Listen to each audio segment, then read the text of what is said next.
Ian, looking at the match at Ayr this weekend, it could be said that it's our biggest test of the season after the loss at Airdrie and it being a tough venue. What's your take?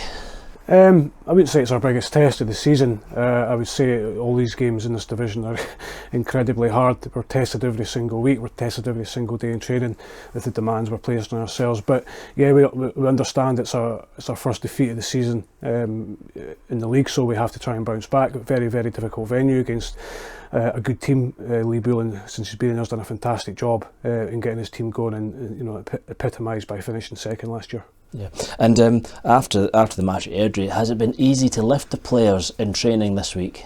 Yeah, it has been. There's reasons behind that. Players were disappointed and frustrated that they lost the game, and as were we.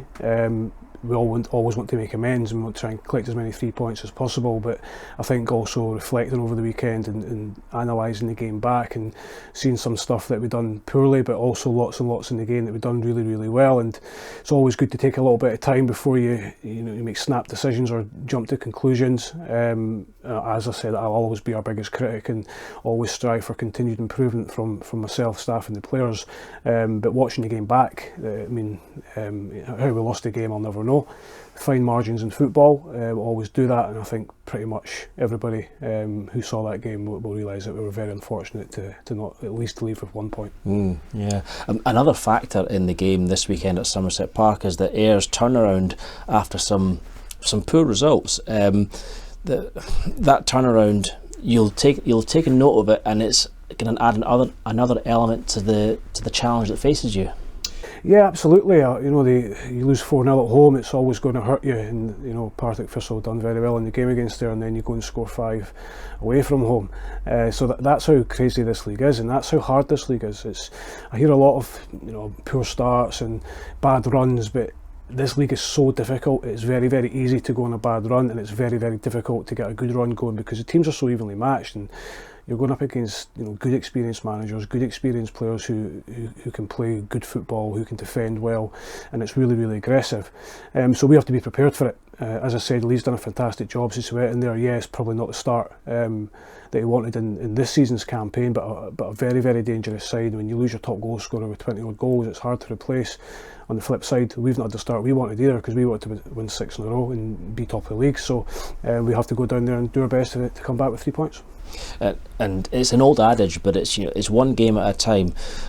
After Saturday, and I know you're not looking beyond Saturday, but after Saturday, you'll be wanting a good performance as well as a good result to set you up for the next game, which is Dundee United, league leaders at home. Yeah, absolutely. Dundee United sit there at the moment, a point ahead of us, and we can't influence what happens at Nandise on Saturday.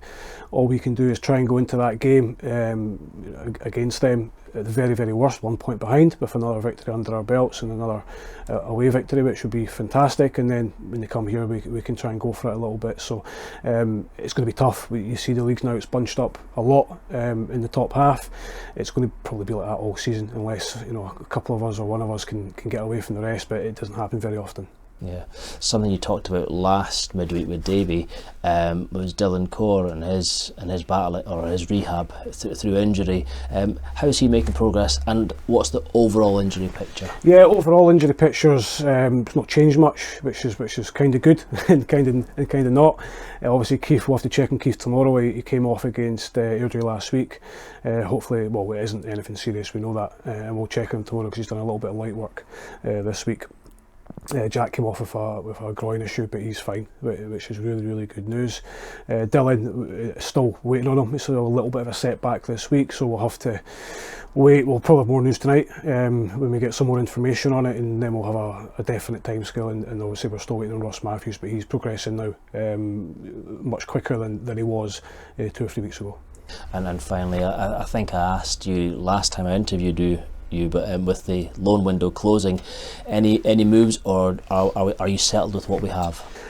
Fairly settled. We're always, especially these last couple of days when it gets a bit frantic again and players pop out of nowhere and emails get circulated, we'll always keep our ear at the ground and our eyes open so we can see what's there. But as I've said to the staff and the board, I'm very, very happy with the squad that we've assembled this season. We've got a really, really good balance with good quality, and I can't ask for much more. Great, thanks. Good luck. Thank you.